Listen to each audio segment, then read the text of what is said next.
Todo estaba fríamente calculado. Harry tenía que ser la pieza clave, porque él era su boleto de entrada. Sin él, seamos honestos, el nombre de Meghan Markle se habría desvanecido en el viento. Pero el destino, como siempre, tenía otros planes. Nadie imaginó que la verdad saldría a la luz de una manera tan silenciosa y devastadora. Sin previo aviso, los investigadores del palacio se toparon con algo que nadie quería encontrar. Una cuenta bancaria oculta, enterrada bajo capas de silencio durante años. Lo que contenía no eran simples números. Eran transacciones que encendieron todas las alarmas rojas posibles.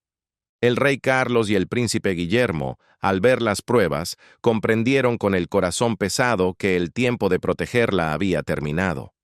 Aquello no era un error de cálculo ni un despiste financiero. Cuando los detalles salieron de las sombras, revelaron una realidad que el mundo no estaba preparado para escuchar. Tomaron una decisión que prometía sacudir los cimientos de la monarquía. Todo comenzó con la rutina, esa que a veces esconde los mayores secretos. La oficina de finanzas del Palacio de Buckingham funciona con la precisión de un reloj antiguo. Cada libra gastada tiene nombre y apellido, cada centavo tiene historia. Durante siglos, así ha sido. La auditoría anual suele ser un trámite aburrido, un mar de papeles sin sorpresas. Pero diciembre de 2025 trajo consigo un frío distinto. Margaret Hartley, una contadora veterana con casi 20 años sirviendo a la corona, fue quien vio la primera grieta. Ella conocía el pulso del dinero real mejor que nadie. Al revisar las viejas cuentas de los Sussex, de aquellos días antes de que Harry y Meghan dieran un paso atrás, algo en su instinto le dijo que se detuviera. Eran discrepancias pequeñas, casi invisibles, pagos que bailaban fuera de ritmo, gastos que no coincidían con la agenda oficial. Otro contador, quizás más joven o con menos cuidado, lo habría llamado error administrativo. Pero Margaret sabía que, a veces, una pequeña piedra suelta anuncia un derrumbe. Pasó 3 días encerrada con los registros. Cruzó fechas, revisó facturas contra eventos reales. Cuanto más miraba, más se oscurecía el panorama. El dinero se movía siguiendo un patrón extraño, como un río subterráneo que no debería existir. Con las manos temblorosas pero firmes, Margaret llevó sus hallazgos a Thomas Blackwell, el guardián de las finanzas reales durante 3 reinados. Al ver los documentos, el rostro de Thomas perdió el color. Esto no era un problema contable, era una crisis. En cuestión de horas, el asunto llegó al escritorio de Sir Clive Alderton, el secretario privado del rey. Él entendió la gravedad al instante. Cualquier sugerencia de uso indebido del dinero desataría un infierno mediático y la furia del Parlamento. Ordenó una investigación total, pero bajo un manto de silencio absoluto. Se formó un equipo fantasma. Margaret, Thomas, 2 abogados de confianza y un investigador forense experto en seguir el rastro del dinero sucio. La orden fue clara. Ni una palabra. Esto no sale de estas 4 paredes. Trabajaron durante todo diciembre, mientras el resto del mundo celebraba. Analizaron extractos bancarios y contratos olvidados. Y allí, escondido entre montañas de papel, encontraron el fantasma. Pagos constantes a una empresa de consultoría de la que nadie había oído hablar.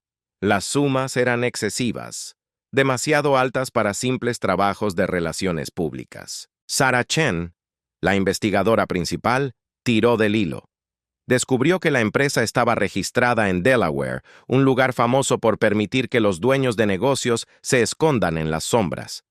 No había página web, no había redes sociales, solo silencio.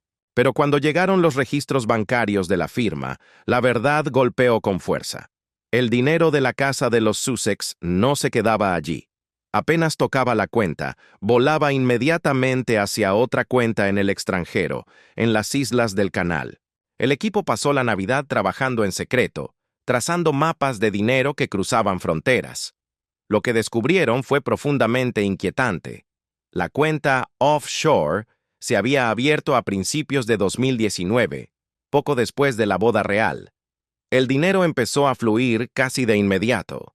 cientos de miles de libras. Pero lo que heló la sangre de los investigadores fue el cuándo. Los depósitos más grandes ocurrían justo después de grandes eventos reales, después de reuniones familiares íntimas, después de momentos privados que, curiosamente, luego aparecían filtrados en la prensa. La coincidencia era demasiado perfecta para ser casualidad. Alguien con acceso al corazón de la familia real estaba cobrando por ese privilegio. A principios de enero de 2026, Sarah Chen presentó el informe final a Sir Clive. No podían probar un crimen con esposas y cárcel, pero el esquema violaba cada regla sagrada de lealtad y protocolo de la familia real. Sir Clive hizo la pregunta que flotaba en el aire denso de la habitación. ¿Quién controla la cuenta en las islas del canal? La respuesta apuntaba a una sola persona, Meghan Markle. La cuenta nació con su llegada. La firma fantasma estaba dirigida por alguien de su pasado. Todo conducía a ella. Sir Clive cerró la carpeta. Sabía lo que tenía que hacer, aunque le pesara en el alma. El rey Carlos debía saberlo inmediatamente. Y después de que el padre conociera la traición, el príncipe Guillermo también tendría que enfrentar la dolorosa verdad. La tormenta ya no se podía detener. Lo que el equipo de investigación tenía ante sus ojos dejó de ser un simple escándalo contable para convertirse en algo mucho más oscuro, una traición moral. No estaban mirando números equivocados, estaban mirando la evidencia irrefutable de que alguien, desde el corazón mismo de la familia real, había estado vendiendo su posición, violando cada principio sagrado sobre el que se sostiene la monarquía. El secreto descansaba en una cuenta bancaria en Jersey, una de esas pequeñas islas del Canal de la Mancha que los millonarios del mundo adoran por su discreción. Desde fuera, parecía una cuenta más entre miles, legítima, legal y blindada por leyes diseñadas para proteger a los clientes de miradas indiscretas. Pero cuando los investigadores del palacio retiraron el velo, encontraron una maquinaria financiera mucho más compleja que una simple cuenta de ahorros. La fecha de apertura fue el primer golpe, marzo de 2019. El momento no podía ser más significativo. Meghan Markle llevaba menos de un año como miembro activo de la familia real. En teoría, todavía era una novata aprendiendo los protocolos, ajustándose a su nuevo papel y construyendo su imagen pública. Sin embargo, en las sombras, mientras saludaba a las multitudes, alguien con conexiones directas a ella estaba tejiendo una red financiera sofisticada que a los expertos les tomaría meses desenredar. La cuenta, por supuesto, no estaba a nombre de Meghan. Eso habría sido un error de principiante. La titularidad pertenecía a una entidad corporativa registrada en las Islas Vírgenes Británicas.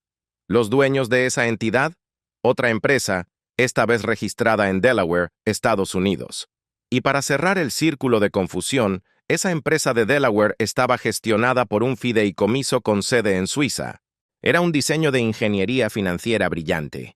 Cada capa añadía distancia, cada frontera añadía dificultad. Cada intermediario proporcionaba lo que los abogados llaman negación plausible, la capacidad de decir yo no sabía nada. Pero subestimaron la determinación del palacio. Los investigadores no trabajaban solos. Reclutaron a expertos forenses especializados en desmontar estructuras corporativas y obtuvieron órdenes judiciales discretas que obligaron a los bancos a hablar. Poco a poco, como quien pela una cebolla, llegaron al centro. El beneficiario final, la persona que tenía el control real y el acceso a los fondos, tenía lazos directos e innegables con Meghan Markle. Esto no era obra de una sola persona. Alguien había diseñado esto específicamente para ocultar la propiedad mientras mantenía el flujo de dinero. Alguien conocía las leyes bancarias internacionales, sabía qué jurisdicciones usar y cómo proteger el secreto. El dinero entraba a raudales y de múltiples fuentes.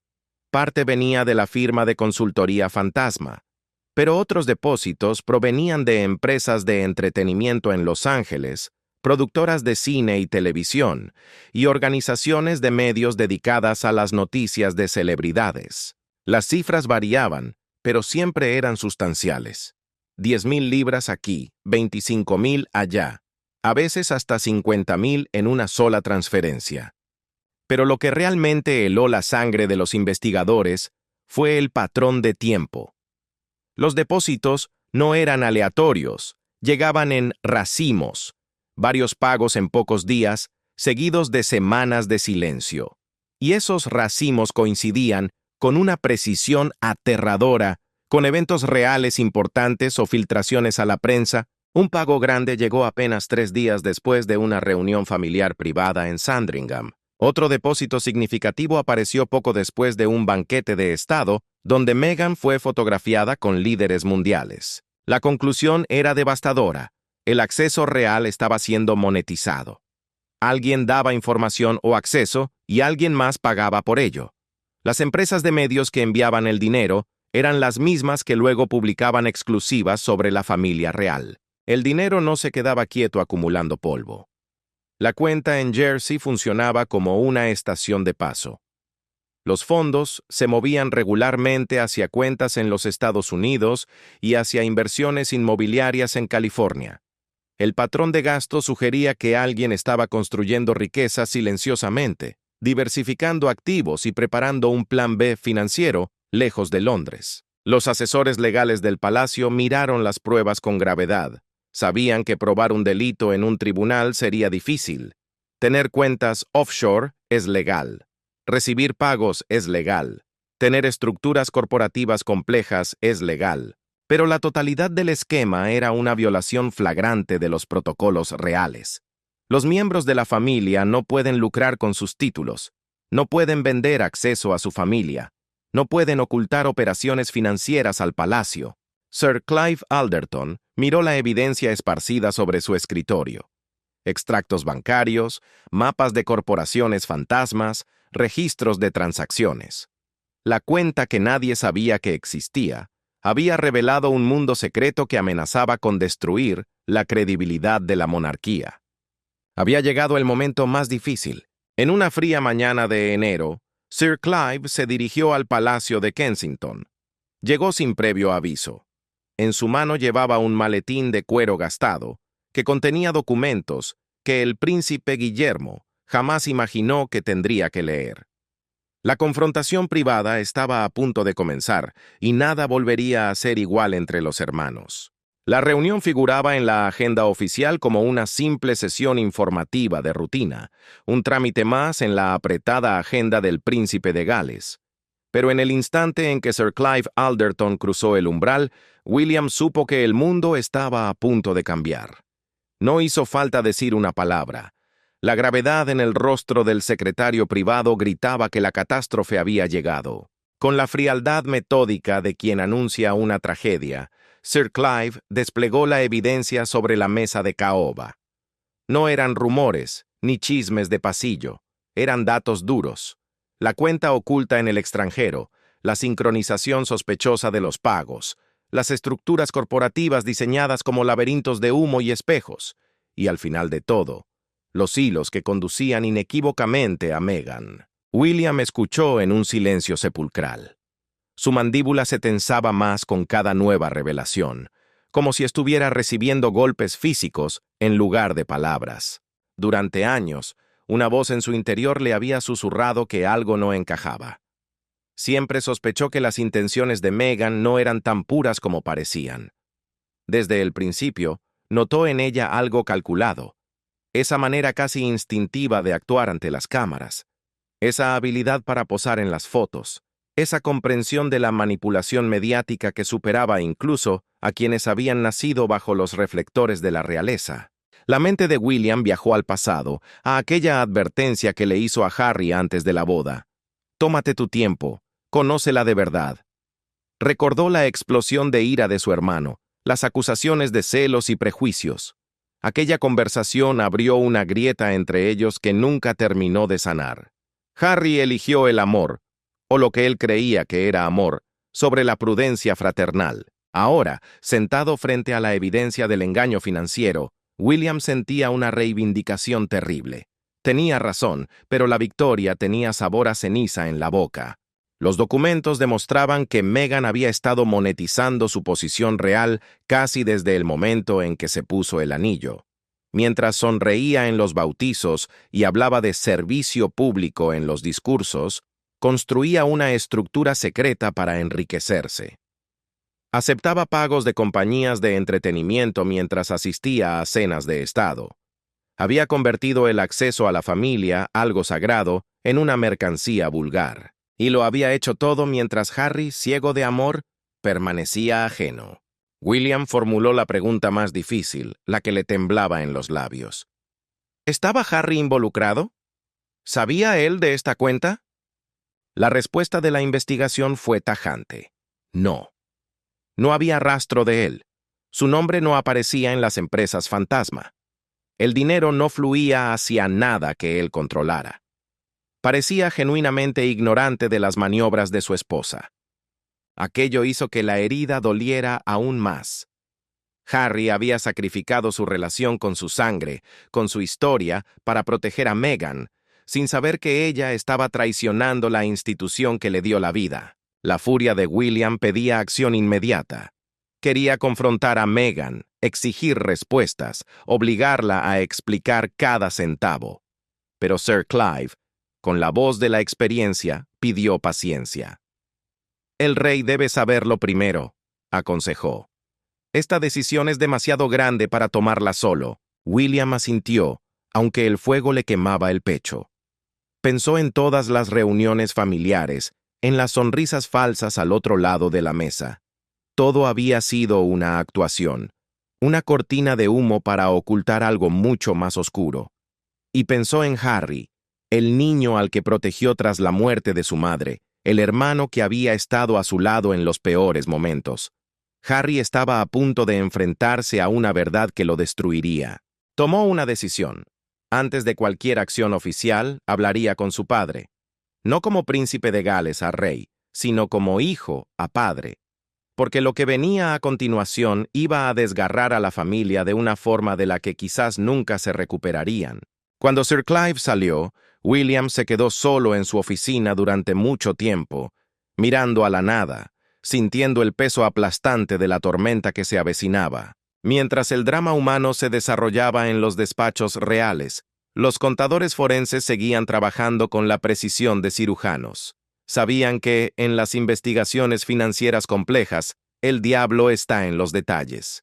Abordaron la cuenta offshore como arqueólogos frente a una tumba antigua, limpiando capa por capa para revelar lo que yacía debajo. Organizaron cada transacción cronológicamente. Crearon hojas de cálculo gigantescas, codificaron los orígenes por colores, cruzaron fechas. Lo que emergió fue un mapa financiero que contaba una historia más clara que cualquier testigo. Y entonces encontraron el punto de origen. El primer depósito ocurrió en abril de 2019. La suma, 20,000 libras esterlinas. El remitente, Westridge Media, una productora con sede en Los Ángeles. La naturaleza de la empresa encendió la última señal de alarma. Se especializaban en documentales de celebridades y televisión de realidad, reality shows. El dinero no venía de la caridad ni de la diplomacia. Venía del mundo del espectáculo. El negocio había comenzado mucho antes de lo que nadie imaginaba. A primera vista, el pago a Westridge Media parecía inofensivo, un gasto corporativo más en el vasto océano de las finanzas. Las empresas de entretenimiento contratan consultores todos los días, pero cuando los investigadores rasparon la superficie de esa compañía, encontraron un cascarón vacío. Antes de recibir la transferencia en la cuenta de Meghan, Westridge había producido exactamente un proyecto, un documental irrelevante sobre celebridades menores que nadie vio. Sin embargo, tras el depósito, ocurrió el milagro.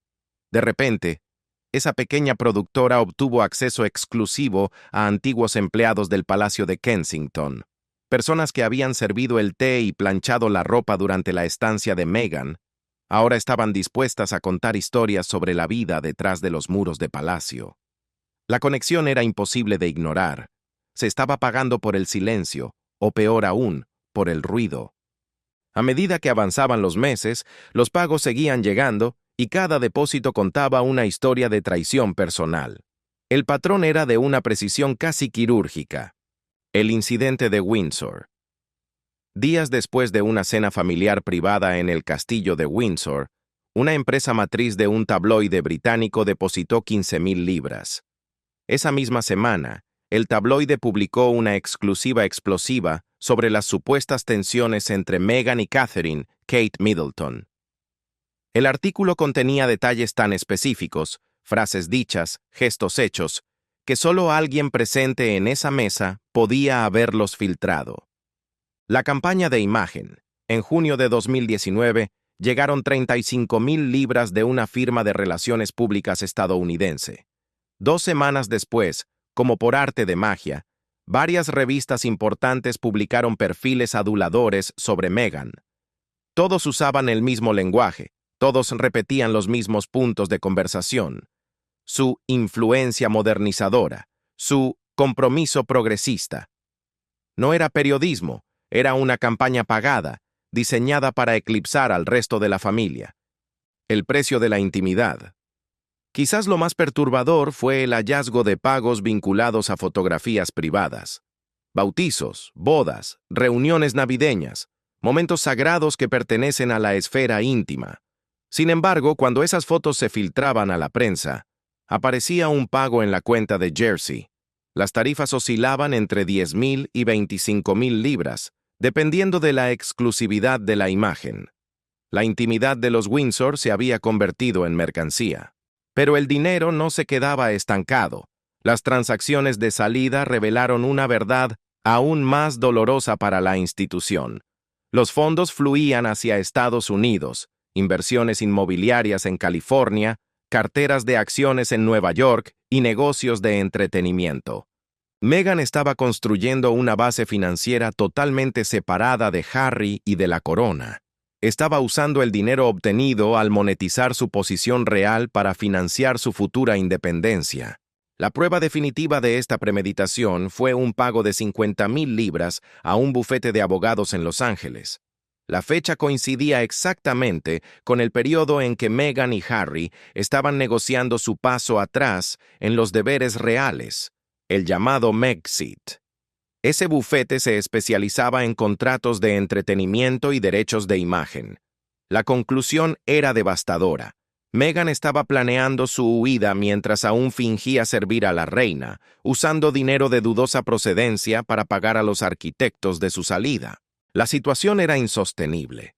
Se convocó una reunión de emergencia en la sala más segura del Palacio de Buckingham, un lugar barrido electrónicamente contra escuchas. Allí se reunieron los asesores más confiables del rey Carlos, el Consejo Legal Superior y el jefe de comunicaciones. El ambiente era fúnebre. Todos entendían que esto ya no era un escándalo de relaciones públicas que se pudiera arreglar con un comunicado elegante y silencio estratégico.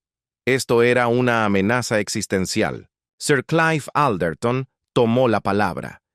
Su voz era tranquila, pero cada frase caía como una sentencia.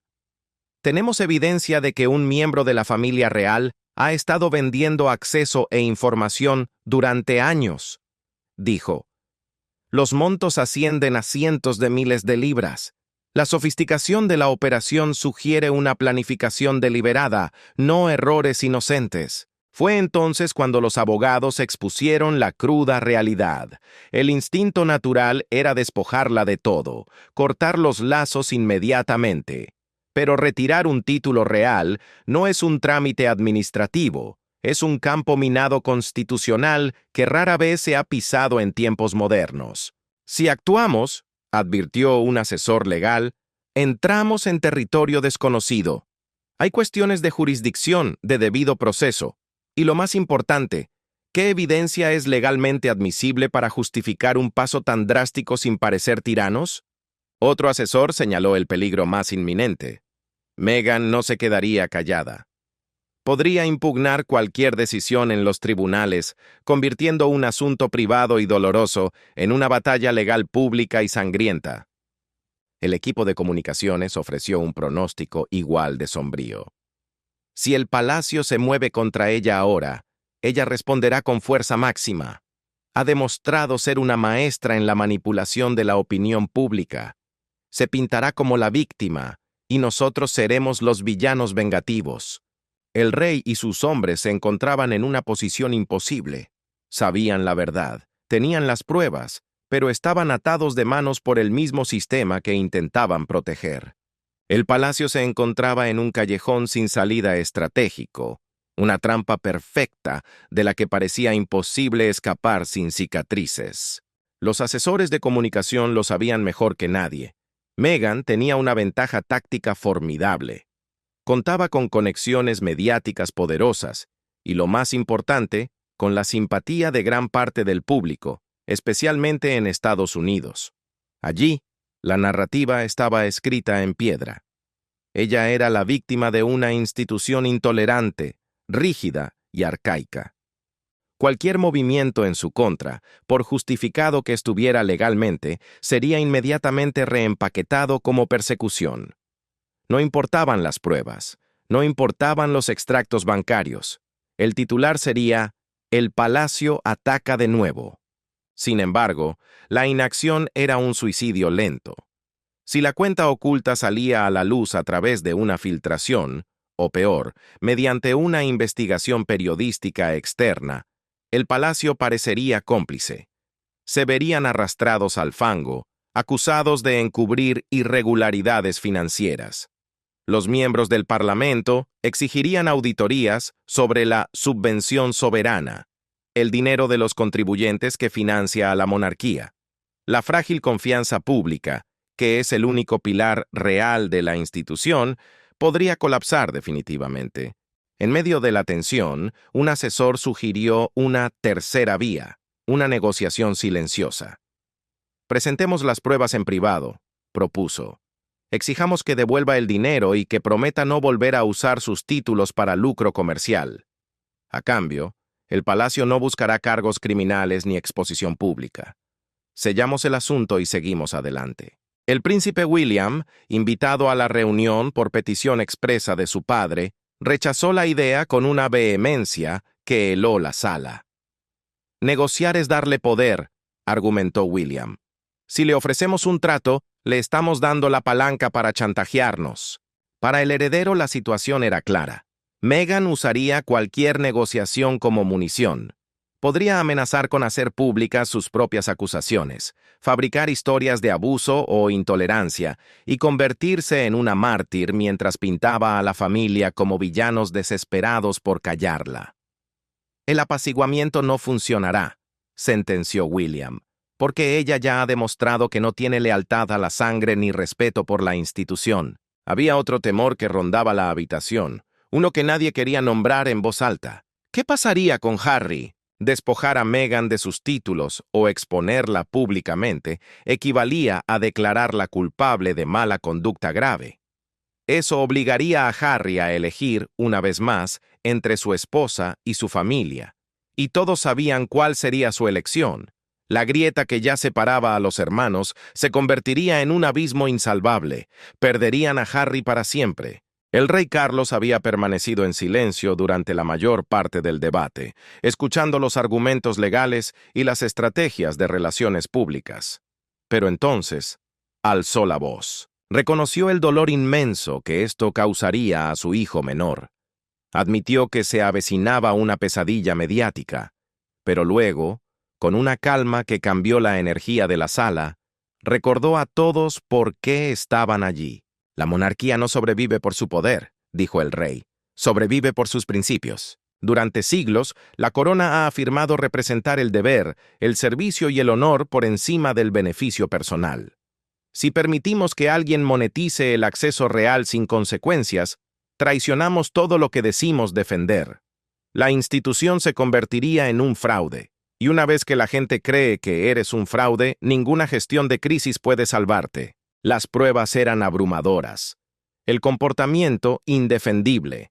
Independientemente del costo personal, independientemente del caos político, había líneas que no se podían cruzar. Y Meghan las había cruzado todas, repetida y deliberadamente. La reunión terminó con un consenso tácito. El rey revisaría la evidencia personalmente y tomaría la decisión final, pero todos entendieron hacia dónde se inclinaba la balanza.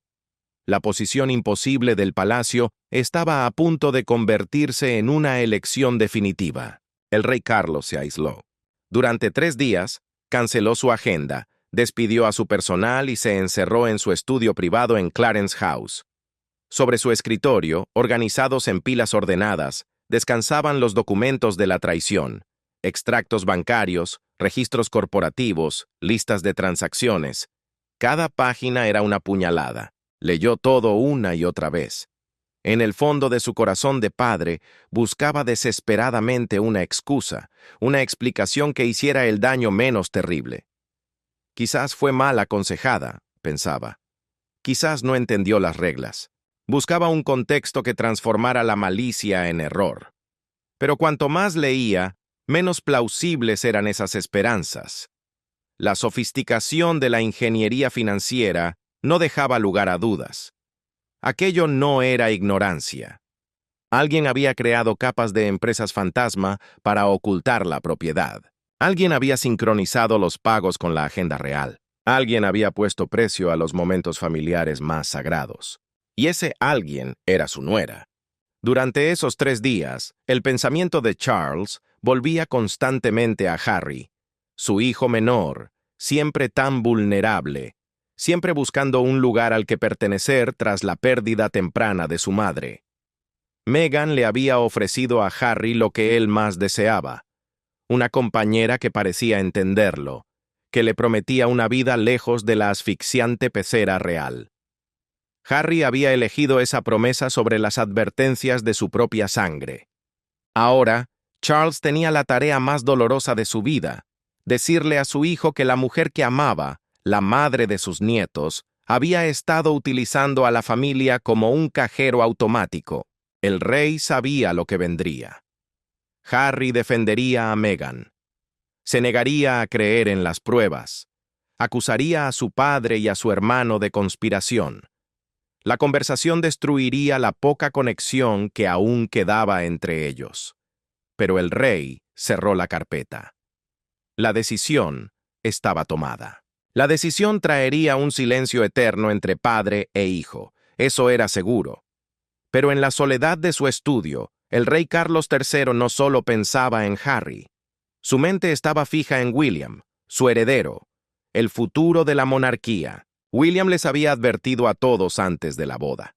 Había visto en Meghan algo que los demás ignoraron o eligieron no ver. El tiempo le había dado la razón de la manera más cruel posible. Y ahora, el príncipe de Gales observaba desde la distancia, esperando ver si su padre tenía la fuerza necesaria para actuar sobre esa verdad. Más allá de la dinámica familiar, Carlos luchaba con algo más grande, la responsabilidad institucional. Había esperado toda su vida para ser rey. Había soportado décadas de críticas, escándalos personales y burlas públicas. Había reconstruido su reputación ladrillo a ladrillo, dedicándose a la caridad y al medio ambiente. Había ascendido al trono con un deseo genuino de modernizar la monarquía preservando su dignidad esencial. Si fallaba ahora, si dejaba pasar esto, todo ese esfuerzo se desmoronaría. El mensaje al mundo sería nefasto. Los títulos reales pueden usarse para el enriquecimiento personal sin consecuencias. La institución protege a los suyos, sin importar lo que hagan. La confianza pública, ese hilo delgado que sostiene a la realeza moderna, se evaporaría por completo. Carlos consultó con expertos constitucionales. Necesitaba saber cómo hacerlo. El proceso para retirar títulos era complejo, una maquinaria oxidada por el desuso, pero posible.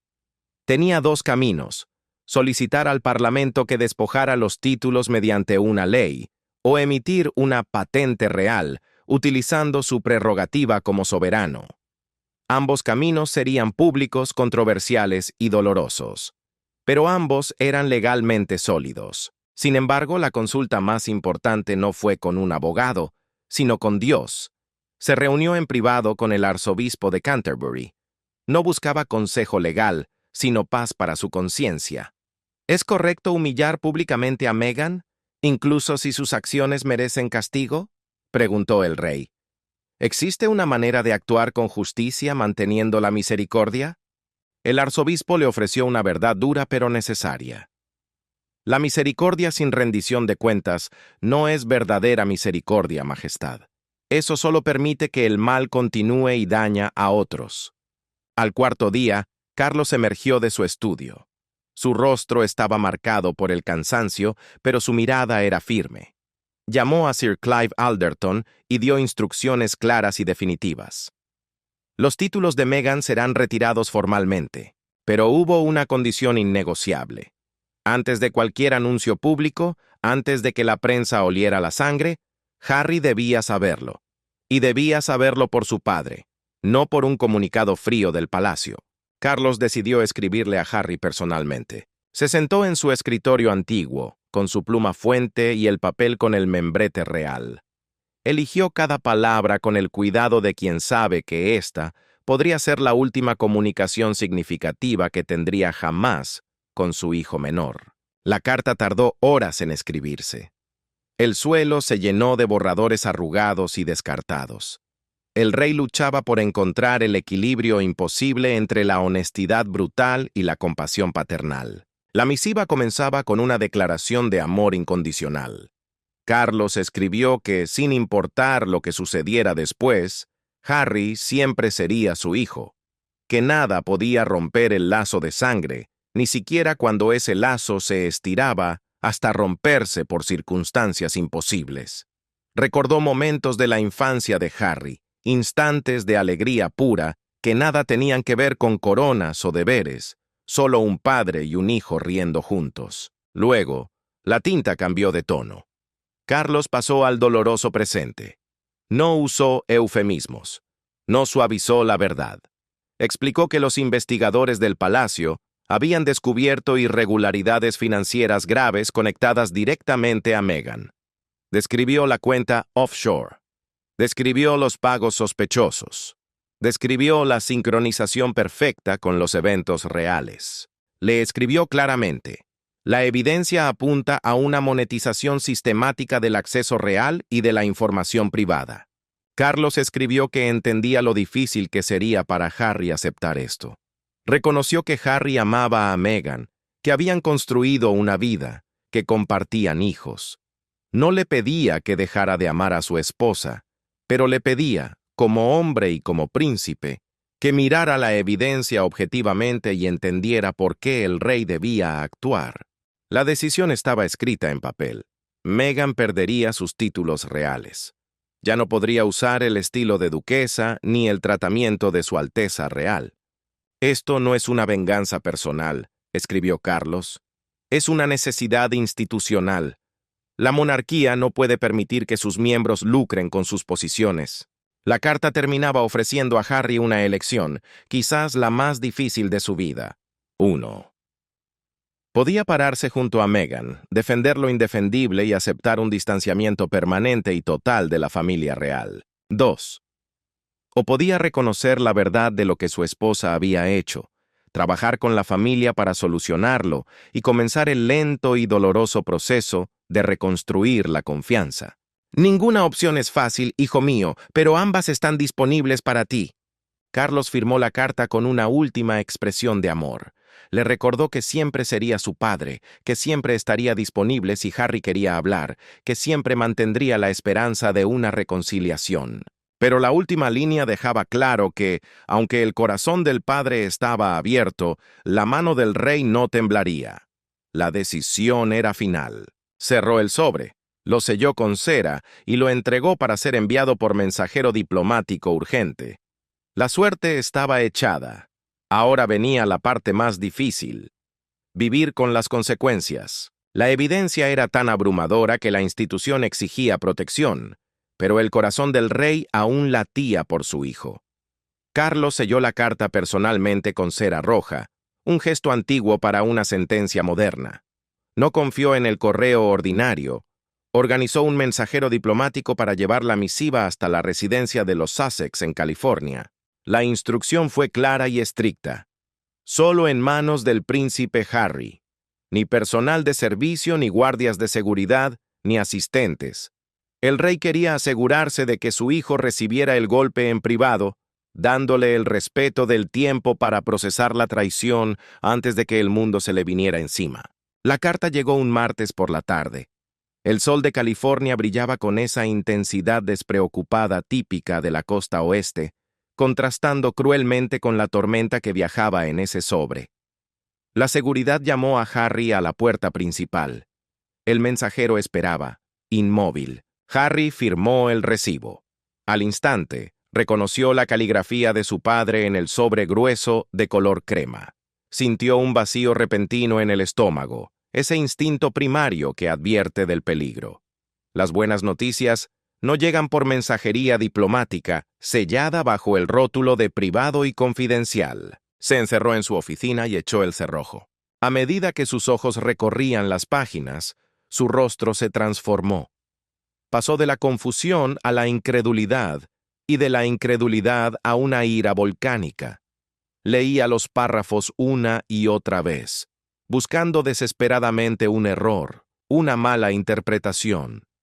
Pero las palabras eran cristalinas. Su padre acusaba a Meghan de conducta financiera indebida. Su padre le estaba quitando los títulos a su esposa. Su padre le estaba obligando a elegir, por última vez, entre la mujer que amaba y la sangre de sus venas. Al terminar, las manos de Harry temblaban incontrolablemente. Marcó el número privado de su padre de inmediato. Buzón de voz. Volvió a llamar. Buzón de voz. La desesperación se apoderó de él. Envió mensajes de texto furiosos exigiendo hablar. Nadie respondió. El palacio había levantado un muro de silencio.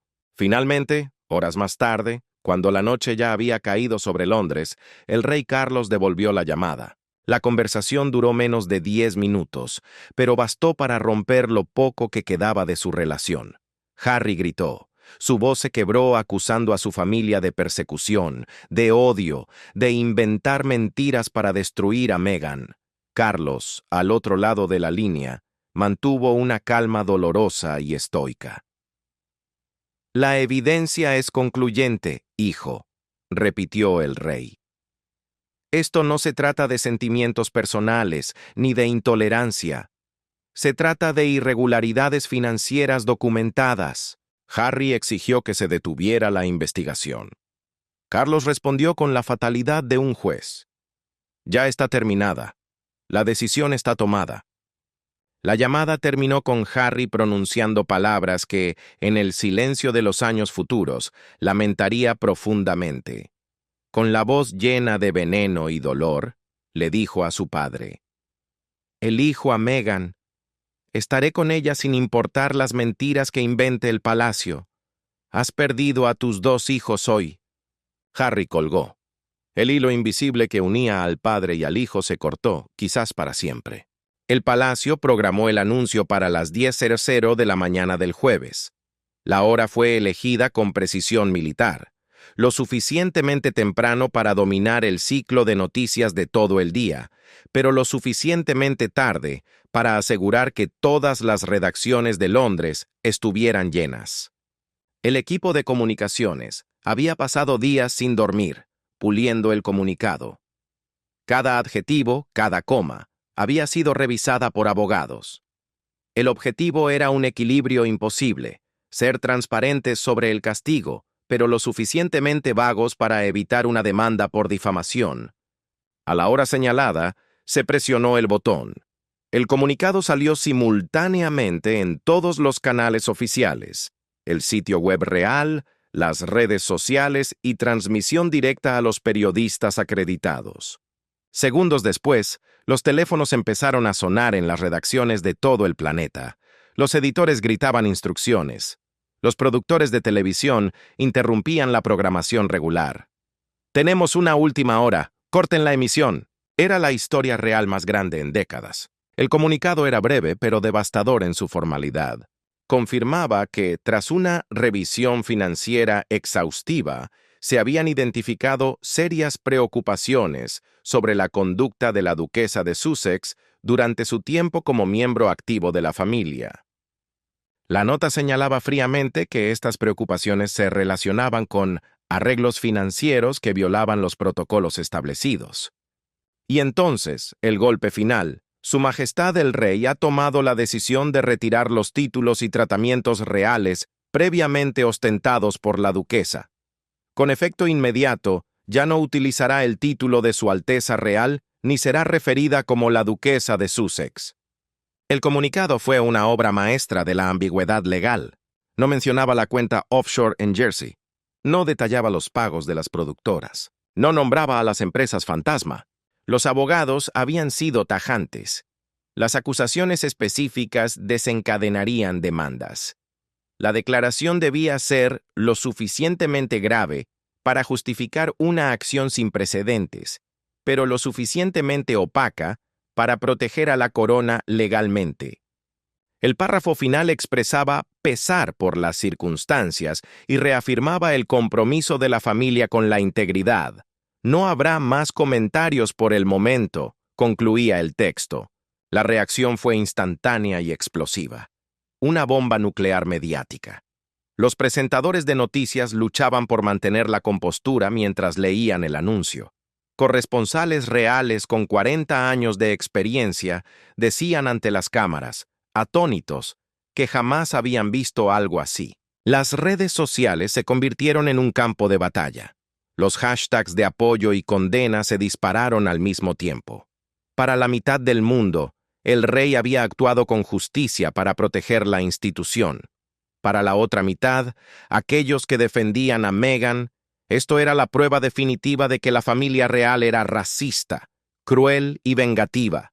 Gritaban persecución y segregación. El mundo estaba dividido, el palacio blindado, y en California una guerra total estaba a punto de comenzar. La reacción al comunicado del palacio no fue una ola, fue un tsunami. Para algunos, el palacio finalmente había mostrado columna vertebral tras años de tolerancia excesiva. Para otros, era una declaración de guerra imperdonable. Las discusiones estallaron en las secciones de comentarios de Internet y en las mesas de cena de familias de todo el mundo. La opinión pública se fracturó instantáneamente. En menos de una hora, la oficina de comunicaciones del palacio colapsó. Cientos de solicitudes de prensa inundaron las líneas. Periodistas de Tokio a Nueva York exigían entrevistas, antecedentes, algo más que ese frío comunicado. Pero la respuesta fue un muro de silencio. No habrá más comentarios. Los medios extranjeros tomaron la historia con una intensidad voraz. En Estados Unidos, las cadenas de televisión dedicaron segmentos enteros a debatir si esto era una prueba de intolerancia real o si Meghan realmente había cometido un delito. En Europa, los analistas examinaban las implicaciones constitucionales de despojar títulos a un miembro de la familia. La historia dominó los titulares internacionales de una manera que pocos anuncios reales logran. Incluso los mercados financieros sintieron el golpe. Las acciones del turismo británico cayeron brevemente por temor a que la reputación de la monarquía, y por ende, la marca Gran Bretaña, estuviera dañada irremediablemente. Las casas de apuestas suspendieron sus servicios, incapaces de calcular las probabilidades en este territorio desconocido. Pero el ruido más ensordecedor venía de California. Los representantes de Harry y Meghan no dijeron nada. Sus redes sociales permanecieron mudas. La mansión en Montecito parecía una fortaleza tranquila desde el exterior, aunque la presencia de seguridad se había duplicado visiblemente. Los periodistas acamparon fuera de las puertas, esperando cualquier señal de vida. Dentro del palacio, el personal monitoreaba la situación con nerviosismo. Se habían preparado para la indignación, para los gritos, para el caos. Pero no se habían preparado para la espera. Ese silencio de 36 horas se sentía ominoso, como el aire pesado que precede a un huracán. Sabían que la tormenta estaba cargando energía, y sabían que cuando golpeara, sería devastadora. El contraataque llegó exactamente 36 horas después. Tiempo suficiente para redactar un mensaje estratégico. Tiempo suficiente para coordinar con abogados feroces y publicistas de Hollywood. Cuando Meghan finalmente habló, no lo hizo a través de una filtración desordenada, sino mediante un comunicado oficial en el sitio web de su fundación. Fue personal emotivo y letal. Meghan expresó conmoción y profunda tristeza por las acciones del palacio. Escribió que había dedicado años a servir a la monarquía con integridad, solo para ser recompensada con una humillación pública basada en acusaciones falsas. Negó categóricamente cualquier irregularidad financiera. Y aquí vino la jugada maestra. Caracterizó la cuenta offshore no como un secreto sucio, sino como un acuerdo comercial legítimo, establecido con asesoría legal adecuada para gestionar los activos de su carrera previa como actriz. Afirmó que el palacio sabía de estos arreglos desde el principio. Sugirió que sacar esto a la luz años después era un acto vengativo. Entonces, lanzó la acusación que secuestraría los titulares del mundo. Meghan declaró llanamente que creía que estas acciones estaban motivadas por la intolerancia, bigotry. Escribió que, desde el momento en que entró en la familia real como una mujer de color, había enfrentado estándares diferentes y un escrutinio más duro. Insinuó que otros miembros de la familia, los blancos, tenían arreglos comerciales similares sin consecuencias. La investigación, según ella, no era una búsqueda de la verdad, sino una excusa para castigarla por ser quien era. El comunicado cerraba con una amenaza legal velada. Meghan estaba consultando con abogados sobre posibles demandas por difamación. Se reservaba el derecho de usar todos los remedios disponibles para limpiar su nombre. Se pintó a sí misma como una víctima de acoso institucional, una madre leona protegiendo a su familia de una organización que nunca la aceptó realmente. Desde una perspectiva de relaciones públicas, fue brillante. En un instante, cambió la narrativa. Ya no se trataba de la conducta financiera de Meghan, ahora se trataba de los motivos oscuros del palacio. Transformó un escándalo contable en un problema de justicia racial. Los medios que habían estado informando sobre el retiro de títulos ahora se veían obligados a cubrir las acusaciones de racismo con la misma prominencia. En cuestión de horas, celebridades de Hollywood salieron en defensa de Meghan. Presentadores de programas de entrevistas en Estados Unidos dedicaron monólogos a la intolerancia del palacio. Organizaciones de derechos civiles emitieron comunicados expresando preocupación. La cobertura en Estados Unidos se volvió completamente simpática a su causa, retratándola como una mujer moderna perseguida por una institución discriminatoria y obsoleta. Mientras tanto, los abogados de Meghan lanzaron una advertencia separada al palacio. Si publicaban la evidencia financiera, enfrentarían acciones legales.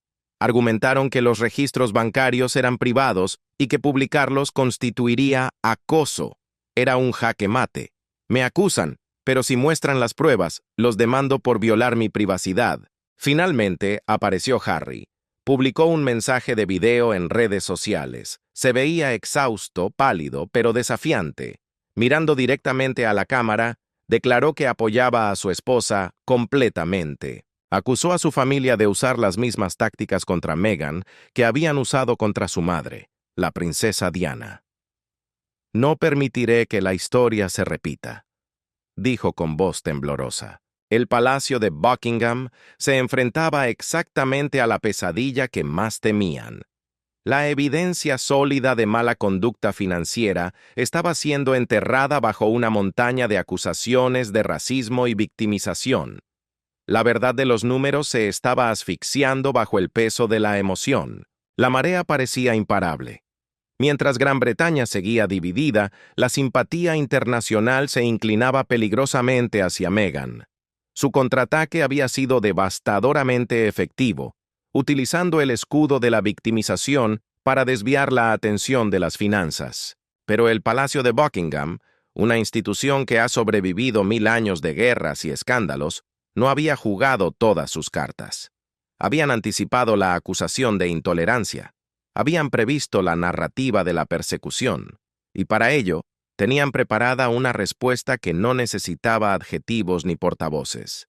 Tenían evidencia tan concreta, tan fría y dura, que hablaba por sí misma. 3 días después del comunicado de Meghan, cuando su victoria en los medios parecía asegurada, un reconocido periodista de investigación recibió un paquete anónimo en su redacción. No había remitente. Al abrirlo, encontró el arma humeante. Eran documentos cuidadosamente redactados para proteger la privacidad de terceros, pero que dejaban al descubierto los hechos esenciales. Extractos bancarios que mostraban la cuenta offshore en blanco y negro. Registros corporativos que trazaban la cadena de propiedad sin lugar a dudas. Recibos de transacciones con fechas, horas y montos visibles. Pero lo más condenatorio no eran los números, sino las palabras. El paquete contenía intercambios de correos electrónicos entre Meghan o sus representantes directos y ejecutivos de varias compañías de medios. Los correos no eran vagos, discutían precios específicos a cambio de acceso. En uno de los mensajes, se negociaba explícitamente la entrega de detalles sobre una reunión familiar privada a cambio de 25,000 libras. En otro, se acordaba facilitar la toma de fotografías exclusivas de un evento real por 15,000 libras. El periodista, consciente de la dinamita que tenía en las manos, verificó los documentos a través de múltiples fuentes independientes. Expertos financieros confirmaron que los extractos eran auténticos. Abogados corporativos validaron que los registros coincidían con las bases de datos gubernamentales. Especialistas en informática forense examinaron los metadatos de los correos electrónicos para asegurarse de que no hubieran sido alterados ni fabricados. Todo era real. La historia se publicó un domingo por la mañana. El artículo incluía fotografías de los documentos clave. Citaba textualmente los correos donde se veía la clara intención de monetizar el acceso real. Trazaba con precisión quirúrgica cómo el dinero fluía desde las empresas de entretenimiento hasta la cuenta secreta. La evidencia era abrumadora e innegable. La reacción pública giró 180 grados en cuestión de horas. Aquellos que habían defendido a Meghan como una víctima de intolerancia se quedaron sin argumentos frente a la prueba documentada de mala conducta financiera. Los correos electrónicos fueron el golpe mortal a su credibilidad. No mostraban a una mujer inocente que cometió un error administrativo. Mostraban a una persona calculadora que negociaba precios por los secretos de su familia política, todo mientras públicamente alegaba ser perseguida. El tono en las redes sociales cambió dramáticamente. La acusación de racismo, aunque todavía esgrimida por algunos, perdió su poder destructivo al enfrentarse a las propias palabras de Meghan discutiendo pagos. Incluso la prensa estadounidense, hasta entonces incondicional, comenzó a matizar su cobertura.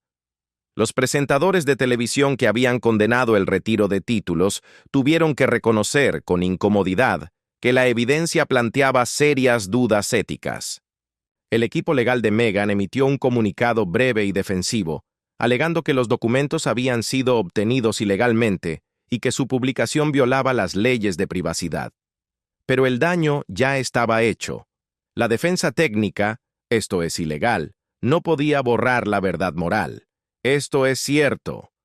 El público había visto la prueba que contradecía sus reclamos de inocencia. Mientras el mundo ardía con las nuevas revelaciones, el Palacio de Buckingham mantuvo un silencio sepulcral. No confirmaron ni negaron ser la fuente de la filtración. No dieron entrevistas de victoria.